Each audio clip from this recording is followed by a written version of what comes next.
Voilà, c'est bon. Maintenant, vous pouvez aller derrière, s'il vous plaît. Derrière.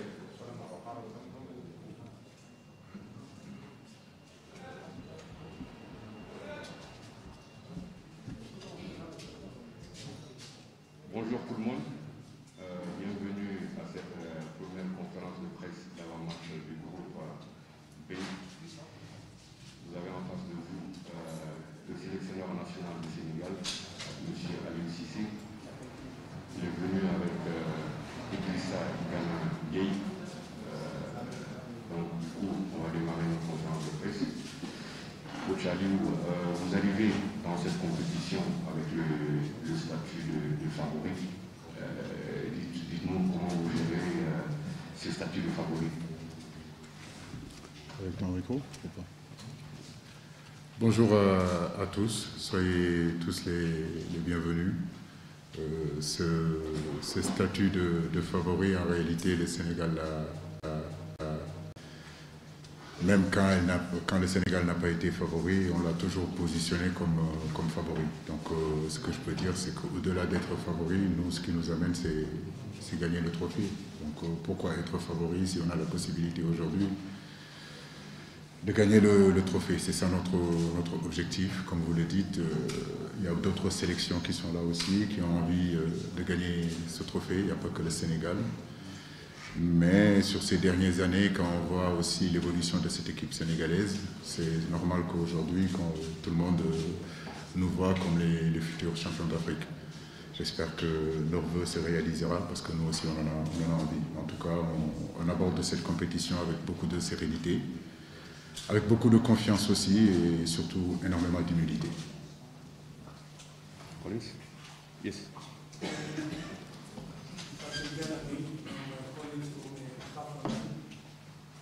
Senegal has won the team. As players, do you feel pressure that this time around you have to deliver this to the Senegalese people who are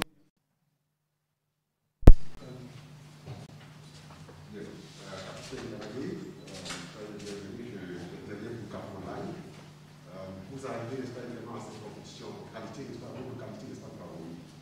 Mais en tant que joueur, qu'est-ce que vous avez fait pour que ce rêve devienne réalité pour le peuple sénégalais qui attend depuis longtemps? Bonjour à tous.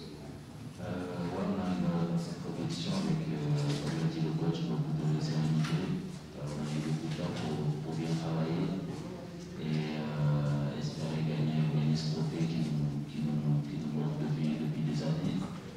On sait qu'on est une équipe, comme vous dites, mais voilà, la CAN, c'est une compétition. Toutes les équipes qui sont là pour essayer de gagner la coupe, donc ça ne sera pas facile.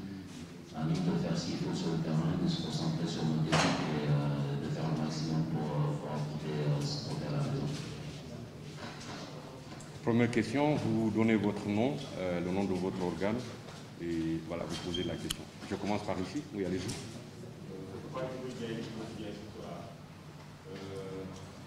Hier, il a parlé d'un groupe qui devait peut-être rejoindre la carrière.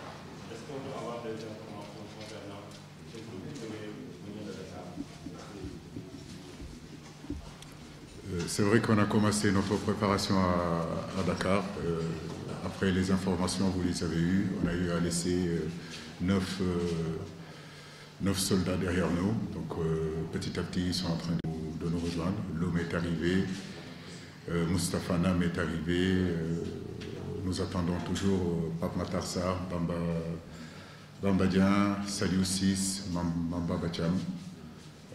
J'espère que je n'ai pas oublié d'autres. Et puis Alfred Gomis aussi, qui était atteint du Covid aussi, qui doit venir nous rejoindre ce soir, et Nampalis Mendy.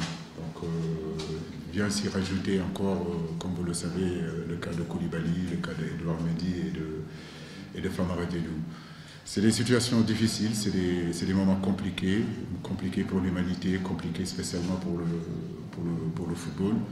Mais comme je vous le dis, on a constitué aussi un groupe compétitif, donc capable aujourd'hui d'être là. Nous ne sommes pas en victime, au contraire, nous sommes encore très motivés, nous sommes tristes pour les garçons qui ne sont pas là. Je crois que les joueurs sont prêts aujourd'hui pour jouer pour ces garçons-là qui sont absents. Oui, allez. Bonjour coach, c'est Moutata Diallo, Caracus. Justement, comment comptez-vous gérer ces absences-là? C'est vrai que quand vous passez un moment à préparer une compétition comme ça, combien de fois c'est déstabilisant de perdre des cadres Koulibaly, Caracus, aussi important? Comment comptez-vous gérer ces absences? C'est ce que je disais tout à l'heure. On a un groupe quand même, en termes de qualité et quantité, on a des joueurs qui sont valables, même si on aurait aimé avoir l'ensemble de notre groupe présent. Ce n'est pas le cas aujourd'hui. Je crois qu'être sélectionneur au XXIe siècle aujourd'hui, ce n'est pas seulement l'aspect tactique ou l'aspect mental ou managérial. Il y a aussi tous ces aspects-là qui sont venus se rajouter, qu'il y a cette pandémie-là, qu'il faut anticiper. On avait déjà anticipé sur d'éventuelles absences, mais bon, on ne pensait pas que ça allait être Koulibaly, Edouard, tous nos gros joueurs. Hier, j'étais en train de regarder la composition de notre équipe lors de notre dernier match contre le Congo. Je peux vous dire qu'on a déjà 6 joueurs titulaires indiscutables qui ne seront pas sur la feuille de match. Demain, Edouard Mendy, Crépin Diatta, Ismaël Assar, Nampalis Mendy, qui encore Koulibaly. Donc vous voyez que sur un 11 de départ où il y a 6 joueurs titulaires qui ne sont pas là, c'est vrai que c'est inquiétant. Mais comme je vous le dis, on a des garçons aussi valables, on a des garçons qui sont motivés de jouer leur première CAN.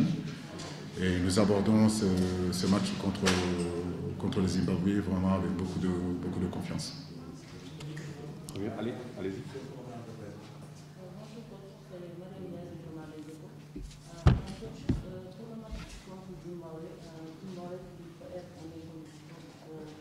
Je vous entends très mal. Oui,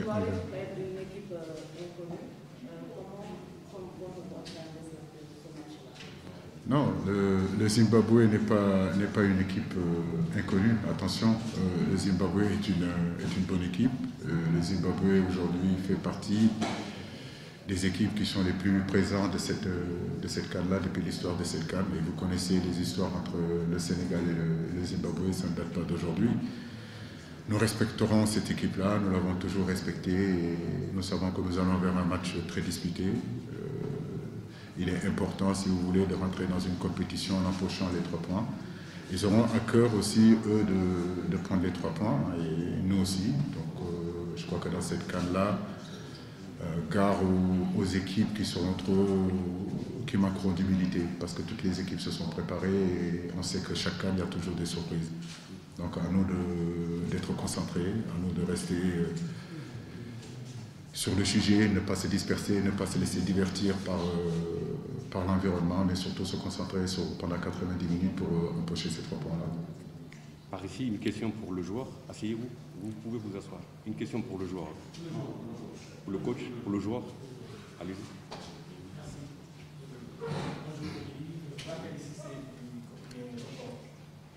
Vous allez vers votre 4e participation. Est-ce que vous, quelque part, c'est le moment ou jamais que cette génération doit être? Bonjour Bakary. C'est le moment ou jamais, on ne sait pas. L'avenir nous le dira. C'est vrai que pour la plupart d'entre nous, c'est notre 4e CAN.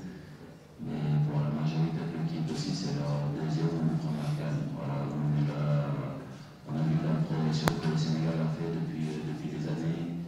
C'était éliminé en match de poule, après quart de finale, ensuite la finale, et on espère que cette fois-ci, ça sera la bonne. En tout cas, on a fait ce qu'il faut pour en arriver là, pour construire cette équipe avec ce coach, avec le staff, avec la fédération, avec les joueurs qui sont là. Et on espère que cette fois-ci, ça sera la bonne. Mais je ne peux pas répondre à cette question de dire que c'est cette fois-ci ou jamais. Attention, non, s'il te plaît. S'il te plaît, vas-y. Une question,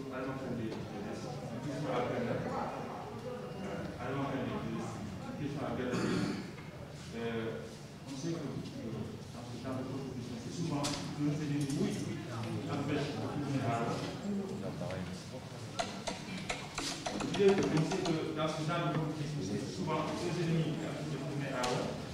C'est quoi? Ce sont les blessures, ce sont les cartons. Mais là, il y a un troisième larron, c'est lui. Ali a parlé tout à l'heure des absences, là, ils vont être en lycée. Comment justement, tous les jours, si c'est les cas, on est en train d'encadrer. Pour dire à tout le monde, même les titulaires, tout ça, tout le monde peut jouer, c'est tellement. Comment vous êtes en train de préparer psychologiquement pour que tout le monde soit prêt pour les matchs? Je crois que ça, on l'a préparé même avant d'arriver ici. On savait que cette compétition n'allait pas être facile parce qu'on savait qu'il y a un Covid qui était présent. Et c'est pour ça que le coach a constitué un groupe où tout le monde est capable de jouer. Même si c'est vrai que là, il va nous manquer beaucoup de cadres déjà qui ont l'habitude de jouer titulaire. Mais je pense qu'avec l'effectif qu'on a, on est capable de faire face à n'importe quelle équipe. Et voilà, les joueurs qui sont là se sont bien préparés, tout le monde est prêt. On l'a dit avant la compétition, on l'a dit avant le regroupement que voilà, si on vient en équipe nationale, si on vient à la CAF, c'est pour être prêt à jouer. Et on sait que ça peut aller vite avec le Covid. Donc je pense que tout le monde est prêt à répondre présent sur le terrain et ça serait important. Parce qu'une canne, ça se gagne avec un groupe et pas juste pour se dire. Est-ce qu'on peut faire moins de bruit dans la salle, s'il vous plaît? Il y a beaucoup trop de bruit. S'il vous plaît. S'il vous plaît, on se calme un peu et puis il y a beaucoup trop de bruit dans la salle.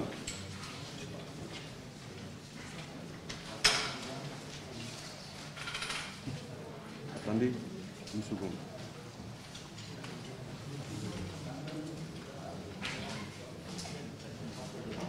Ok? Allez-y.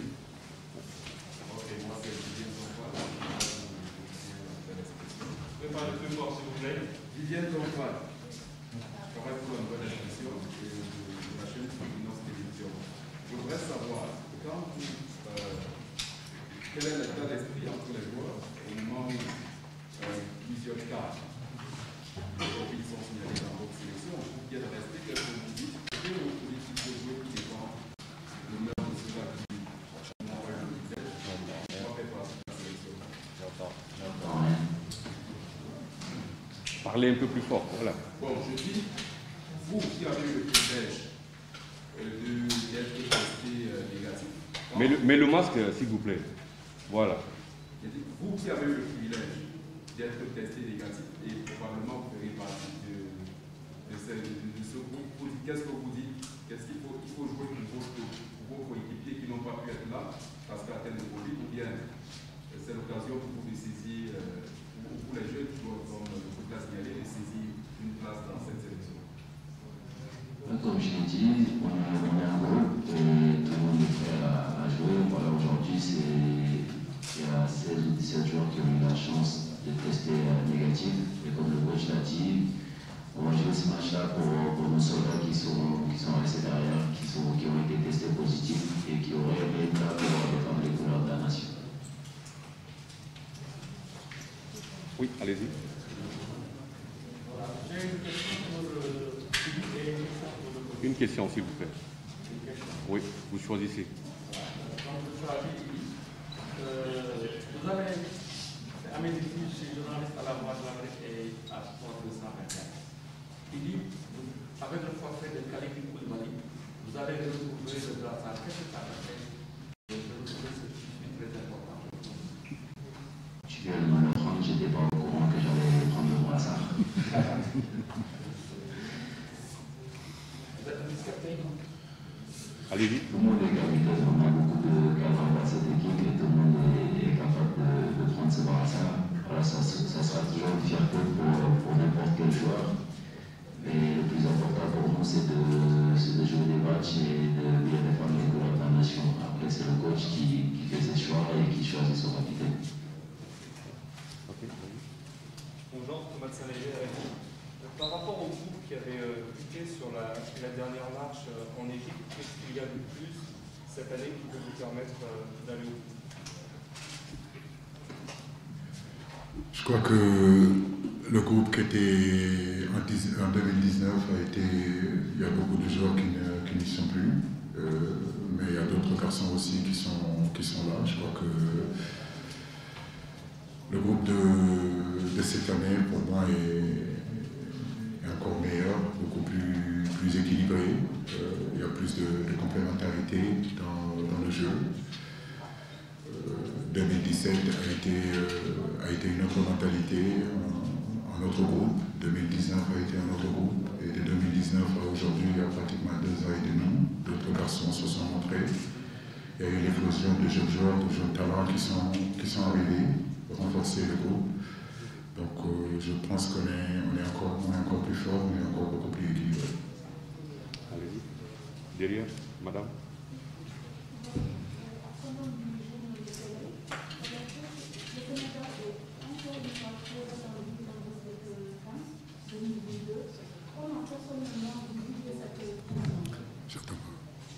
Un peu plus fort. Le Sénégal est attendu pour cette CAN. Comment est-ce que vous vivez cette pression? Écoutez, c'est les mêmes questions qui reviennent depuis pratiquement un an et demi. Nous savons que le Sénégal est attendu, mais ça ne date pas d'aujourd'hui. Comme je vous l'ai dit, nous sommes ici au Cameroun. On est très bien. Cette pression-là, nous la positivons. Je crois que c'est important de l'avoir parce que c'est un leitmotiv. C'est ce qui nous fait avancer. Et d'ailleurs, j'ai envie de dire que chaque footballeur professionnel, chaque entraîneur de haut niveau aujourd'hui est habitué à cette pression. C'est toute notre vie, depuis l'âge de 10 ans, 12 ans, 13 ans, 14 ans, nous nous bataillons soit pour être des footballeurs professionnels, après pour être des internationaux, tout ça c'est sous pression. On a joué des matchs de haut niveau en tant que capitaine aussi, on a joué dans des grands clubs, toutes ces pressions-là font partie de nous, donc on a un background. Aujourd'hui on est sélectionneur depuis 6 ans, c'est pas notre première campagne. On en est à notre 3e campagne, sans compter une Coupe du Monde. Je crois que nous gérons de mieux en mieux cette pression, les joueurs le gèrent de mieux en mieux, mais je crois que ce qui est important surtout, c'est de rester concentré sur l'essentiel, et l'essentiel se passera sur le terrain et pas en dehors du terrain. On prend les 2 dernières questions, une par ici et une par ici. Par ici.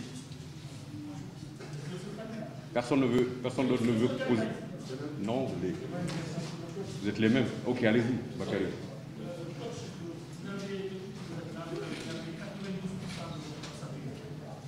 Pardon?